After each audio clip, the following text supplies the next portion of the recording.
Қайырлы күн, баршаңызға сәлем.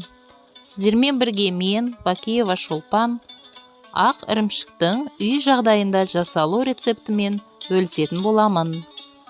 Ол үшін видеоны соңына шейін көріп, қоңыраушаны басып, лайк басып, маған қолдау көрсетіп қойыңыздар.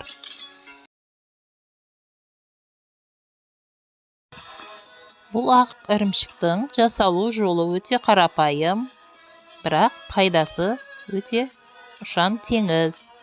Алдымен дүкеннен сатып алған 2 литрлік сүтімізді ыдысқа құйып, оған қосатын араласпаны дайындаймыз.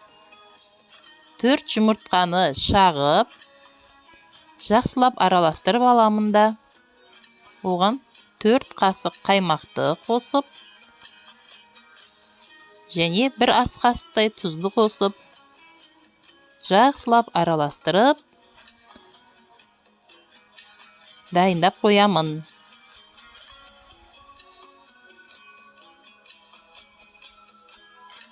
Енді пісейін деп тұрған сүтімізге қосып, жайымен қозғап қоямыз. Міне өзі дайын болайын деп тұр. Енді осыны азырақ суытып, марлыдағы ыдысқа салып, оны суын, ажыраған суын төгіп тастап, дұршлакқа салып, үстінен тәрелке қойып, бастырып қоямын. Ірімшіктің суы жақсы тартылуы үшін, оны тәрелкемен бастырып, үстінен 7-8 сағатқа термісті бастырып қойдым.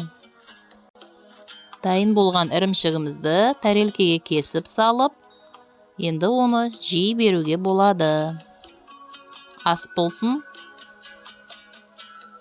ас дәмді болсын. Менің видеом ұнап жатса, достарыңызбен бөлісіп қойыңыздар. Келесі кездескенше сау саламатта болыңыздар. Еріңіз үшін рахмет.